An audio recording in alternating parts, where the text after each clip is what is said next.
4 September আর এখন বাজে দুপুর 2টো। আর সকাল থেকে আমি একটু কথা বলতে পারিনি, বাট ব্লগটা স্টার্ট করেছিলাম বিকজ আমি প্রচণ্ড বিজি ছিলাম। সুদীপের বাবা মানে বাবা এসেছিল কাল রাতে এবং ছিল বাড়ি থেকে ব্যাক করছিল, তো ট্রেনটা খুব লেট ছিল, তো ওই জন্য গুয়াহাটিতে নেমে আমাদের বাড়িতে ছিল। আর সকাল সকাল আবার বাস ধরে যাওয়ার আছে নাগাল্যান্ডে, তো ওই জন্য সকাল 11:30টার সময় বাবা বেরোলো। তো তার আগে আমাকে ফুল রান্নাবান্না করে আর কি মানে সব ঘরটার গুছিয়ে ওগুলো করতে হয়েছিল। তো সকাল থেকে ওই জন্য আমি বিশেষ কোনো কথা বলতে পারিনি। তাড়াতাড়ি কাজ কমপ্লিট করে দেন খোঁজ নিলাম যে রাকার আজকে ডাক্তার আছে কিনা। তো ফোন করে জানতে পারলাম যে হ্যাঁ আছে। তো ওই জন্য সুদীপ বাবাকে পৌঁছে দিয়ে আসার পর আমরা চান টান করে রেডি হয়ে খেয়ে দিয়ে রাকাকে খাইয়ে ফাইনালি এখন বেরোবার জন্য রেডি হচ্ছি। বেরোবো, ফার্স্টে যাব ডাক্তার দেখাতে, তারপর চলে আসবো বিকেলবেলায়। এই দেখো গুচ্ছের জামা কাপড় আমি এখানে রেখেছি, চাদর, সুদীপের শার্ট প্যান্ট, এইগুলো মানে মাসের প্রথমেই আমি ধুতে দিয়ে দিই, দরকার পড়লে আবার দিই, বাট ধুতে দিয়ে দিই। আর যেহেতু পুজো টুজো আসছে, এই ব্যাগটায় কয়েকটা আমার শাড়ি আছে, 2টো শাড়ি, যেটা অনেক দিন ধরে ভাবছি কাচিয়ে ওটা মানে একদম পাট পাট করে ইস্ত্রি করিয়ে আনবো, তো হচ্ছিল না। তো এই 2টো শাড়িও আমি দেবো। তো এই হচ্ছে প্ল্যান অফ অ্যাকশন। তো চলো দেরি করবো না, তাড়াতাড়ি যাই। দেখি আজকে ফাইনালি হোপ করছি রাখার ডাক্তারটা দেখানো হবে। মানে অফিস আমি যত জায়গায় এখন অব্দি ঘুরেছি তার মধ্যে অবশ্যই কী হচ্ছে Mizoram best. I feel like Aizawl is the best, have this scenic beauty. Aizawl. Mizoram entire state actually.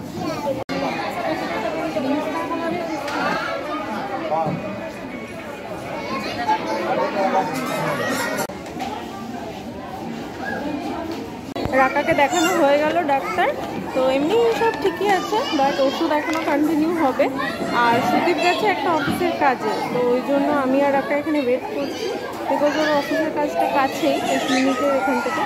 So ও একটু আগেই বেরিয়ে গেছিলো, না আমি একাই রাকাকে দেখালাম। তো দেখিয়ে বেরিয়ে আছি, একটা ওষুধ খালি নিতে হবে। তো ওটা সুদীপ আসুক তারপরে ওষুধটা নেবে। আর সুদীপেরও বেশি দেরি হবে না, এখন কটা বাজে, এখন 4:20 এরকম বাজে, তো 5টা নাগাদ চলে আসবে সুদীপ। তো তারপরে একসাথেই বেরিয়ে যাবে। তো যাই হোক এখানে একটু ওয়েট করি। রাকা আবার খেলার ওখানে চলে গেল, খেলা করছে। তো থাক, আমি এখানে বসে আছি। আর রাকাকে ডাক্তার দেখিয়ে ওখান থেকে বেরোলাম, বেরিয়ে গেলাম বিপণন ক্ষেত্রতে।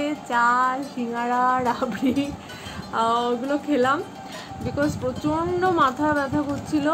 বিকজ আমি সেই 4:30টার সময় রাকার ডাক্তার দেখানো হয়েছিল, আর সুদীপ এলো 6:10-এ।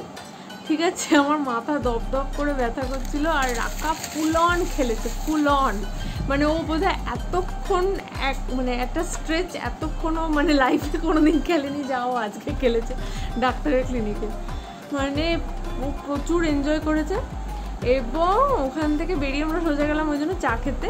টোটাল 3 কাপ চা অর্ডার দিয়েছিলাম। সুদীপ খেলো 1 কাপ চা, আর আমি খেলাম 2 কাপ চা, সিঙ্গারা আর রাবড়ি।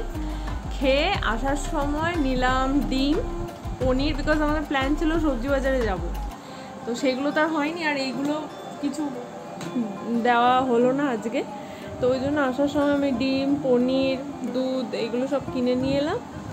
আর এসে এই ফ্রেশ হয়ে বসলাম। বাইরে প্রচণ্ড গরম ছিল, জাস্ট ঘরে ঢোকার পরে দেখছি একটু ঠান্ডা হাওয়া দিচ্ছে, ওই জন্য দেখো এদিকে জানলাগুলো সব খুলে দিয়েছে। আর এই যে রাকা, ও তো মানে গাড়িতে উঠেই ঘুমিয়ে গেল। ঠিক আছে, আজকে একটা প্লাস পয়েন্ট হচ্ছে যে সকালবেলায় যেহেতু সমস্ত রান্নাবান্না করেছিলাম, তো ওই জন্য রাতে আর কোনো রান্নাবান্নার ঝামেলা নেই। ভাতও আছে, রুটিও আছে, তো ওই জন্য রান্নাবান্নার সেরকম ঝামেলা নেই। তরকারিও করা আছে, ডাল, তরকারি, মাছ সব করা আছে। তো এটাই আজকে একটা মানে ইচ্ছে আছে যে যেটা সবাই আই থিঙ্ক ওয়েস্ট বেঙ্গলের সবাই তো ফলো করবেই, নিশ্চয়ই করবে, যে রাত 9টা থেকে 10টা লাইট নিভিয়ে ক্যান্ডেল জ্বালিয়ে অবভিয়াসলি মার্চে বেরোনোর কথা বা বাইরে বেরোনোর কথা, বাট এখানে তো সেরকম কেউ প্রোটেস্টে মানে সেটা ব্যাপার হবে না অবভিয়াসলি, এখানে সেরকম ব্যাপারটা নয়। তো যাই হোক, তো আমরা ওই জন্য ভাবছি যে না, কোথাও না কোথাও মন থেকে তো সাপোর্ট করি প্রোটেস্টটাকে। তো ওই জন্য রাত 9টা থেকে 10টা আমরাও লাইট ফাইট নিভিয়ে একটা ক্যান্ডেল জ্বালিয়ে বসে থাকবো। বাজে 9:04 আর দেখো ঘর আমার সব অন্ধকার। এই একটা মাত্র ক্যান্ডেল আমরা জ্বালিয়েছি, আমরা এই একটা ঘরে আছি। আর ওই জন্য মশার ধূপও জ্বালিয়ে দিয়েছি। আর আমি ওই জন্য অন্ধকারেই কথা বলছি, কারণ আমার পুরো ঘর অন্ধকার। আর এদিকে খালি ফ্রিজটা জ্বলছে আর ওইটা ইনভার্টার, আর এটা ফ্রিজটা। আর আমি এখন ভরবো জল। আর দেখো পেছনে ওদের সবার লাইট জ্বলছে। নিরাপত্তা চাই, শুধু নারীদের নিরাপত্তা নয়। এই প্রতিবাদ গর্জে ওঠার, এই প্রতিবাদ সরব হওয়ার, যেখানে সব স্বর মিলেমিশে এক স্বরে পরিণত হয়েছে উই ওয়ান্ট জাস্টিস। আর সেই প্রতিবাদী আলো নিভিয়ে আপনারা দেখতে পাচ্ছেন গোটা শহর, আপনারা দেখতে পাচ্ছেন কলকাতার বিভিন্ন দিক, উত্তর থেকে দক্ষিণ, পূর্ব থেকে পশ্চিম, একেবারে আলো নিভিয়ে প্রতিবাদে সামিল হয়েছেন তারা। কারণ এই 1 ঘন্টা আলো নিভিয়ে প্রতিবাদ জানানোর ডাক দিয়েছিলেন আরজি করে চিকিৎসকরা। বাজে এখন 9:50 না, 42। আচ্ছা, বাজে 9:42। আর এই যে রাকা এতক্ষণে ঘুম থেকে উঠলো। আমরা খবর দেখছিলাম, আমি আর সুদীপ তো নিজের অফিসের কাজ করছে। রাকা এতক্ষণে উঠলো মশার কামড় খেয়ে। জল খাবি? জল খাবি? খাবি না? সবাই তো বলছে মা উই ওয়ান্ট জাস্টিস। যে এতগুলো অন্যায়ের অন্তত আমরা একটা কুল কিনারা দেখতে পাচ্ছি যে এত লোক অ্যারেস্ট হচ্ছে, এবং আশা করি মাথা যারা তারা বেরোবে এবং ঠিক জায়গায় বিচারটা হবে না, এবং রাজনীতিকে প্রবেশ করতে দিতে চাই না। এটা আমাদের একটা দাবি, এবং তার মধ্যে কোনো রাজনীতির রং নেই। এটা সমাজের দাবি, সমাজের দাবি, সাধারণ মানুষের দাবি, এবং এটাই আমরা চাই। এই যে প্রতিবাদ যেটা চলছে, এটা কি আজকে সারা রাত্রে চলবে? আজকে সারা রাত চলবে। হ্যাঁ, একদমই আমরা সাধারণ মানুষ, এবং আমাদের বাড়ির মেয়ে, আমাদের বোন, তার সঙ্গে এরকম ঘটনা ঘটেছে এবং নিরন্তর মেয়েদের সঙ্গে এরকম ঘটনা ঘটে যাচ্ছে।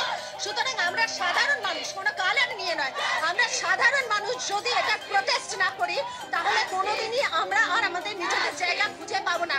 সুতরাং উই ওয়ান্ট জাস্টিস।